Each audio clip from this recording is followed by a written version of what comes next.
భగవద్గీతలో నీకు 8వ అధ్యాయంలో ఏం చెప్పబడింది?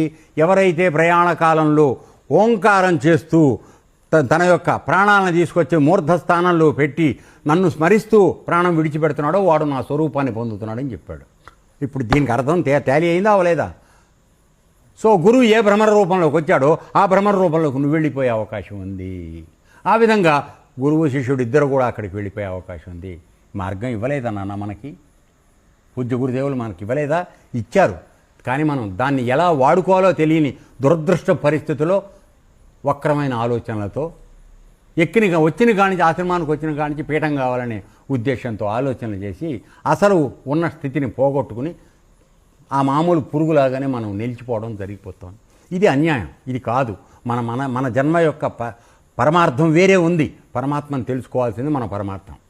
అది వదిలేసి మిగతా విషయాలన్నీ మాట్లాడుకోవడం చేస్తున్నారు. ఇది తప్పు. అర్థమైందా? సో ఇక్కడ మనం అందరికి కూడా మామూలు కీటకం చిన్న పురుగులాగా పుట్టినా కూడా గురువు నిన్ను తీసుకెళ్ళి ఉద్గృహలో, ఆ గూడు ఏమిటి? ఉద్గృహ, దాంట్లో పరమాత్మ ఉన్నాడు. అక్కడ నిన్ను బంధిస్తున్నాడు గురువు. బంధించడానికి ప్రయత్నం చేస్తున్నాడు. అక్కడికి వెళ్ళి ఉండరా అని చెప్తున్నాడు. ఉన్న తర్వాత ఓంకారం చేయరా అన్నాడు. ఆ ఓంకార నాదానికి నువ్వు రూపాంతరం చెందిపోయి నువ్వు మళ్ళీ ఆత్మస్వరూపంగా అయిపోతావు. అప్పుడు నీకు ఇంకా జన్మించే పని రాదు.